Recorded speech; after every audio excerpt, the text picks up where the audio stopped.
Hi besties, thought I would come on and read to you basically a bedtime story perhaps. It's a book I love and it's a book that I read when I was about 10 and it's called Mattie, Story of a Hedgehog.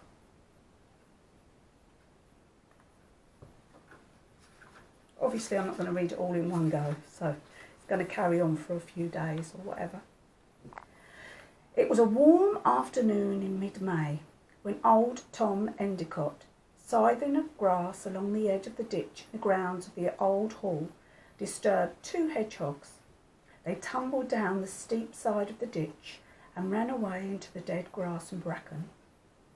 Tom, who was a kindly man, noticed that the second hedgehog was slow and clumsy, so he decided to leave the rest of the grass along the ditch for another day.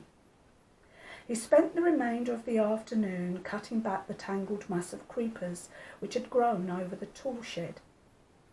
The old hall, which had been empty for years, had recently been sold, and the new owner had engaged Tom to tidy up the gardens before the family moved in. The hall itself had already been redecorated and the windows were wide open to dispel the smell of new paint and plaster.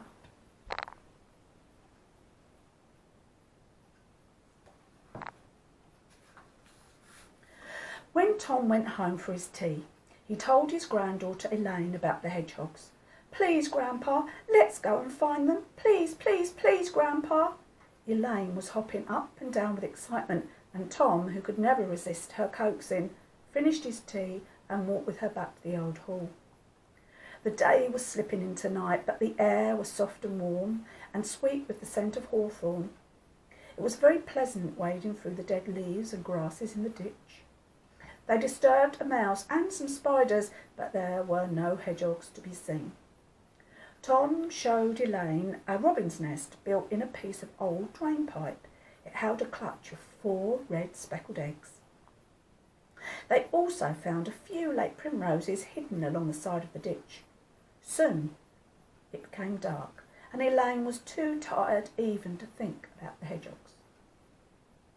Later that evening, young Henry Bosom, returning to his cottage, which was about 200 yards behind the gates of the old hall, saw 2 hedgehogs creeping into the double hedge between his garden and that of Amelia Dart, his next-door neighbour. Hedgehogs were by no means uncommon in the neighbourhood, so he thought no more about them. The hedgehogs rustled about for some time. The hedge was full of slugs and snails and small insects, and the boar was chomping until long after moonrise. His pleasure in the abundance of food in his new quarters was only slightly marred by his bewilderment at the behaviour of his mate. He thought she must still be frightened by their narrow escape from the scythe. She showed little interest in the juicy morsels that would be found in the undergrowth, and sat panting at the edge of the rotten tree stump. Later she climbed painfully into her shallow stump, and he heard her stamping dead leaves into a bed. She came out once or twice during the night to collect dried leaves and grass. He did not know that she was heavy with young, and her time was near. But he felt a strange compulsion to stay near her and to protect her, if need should arise. He slept flat on his stomach, as hedgehogs sleep in summer, knowing that he was well hidden by grass and leaves. The hedge was dry and thick, and he slept peacefully. Inside the tree stump, the sow slept fitfully on her bed of leaves. Now and then she rose to stamp the leaves flatter in the middle of the nest, turning round and round like a dog making a deep saucer-like depression. She was unhappy and fretful and did not understand the strange forces that drove her. She was only 12 months old, and this would be her very first litter. Next day the sun was high overhead. Her young were born. There were 3 of them.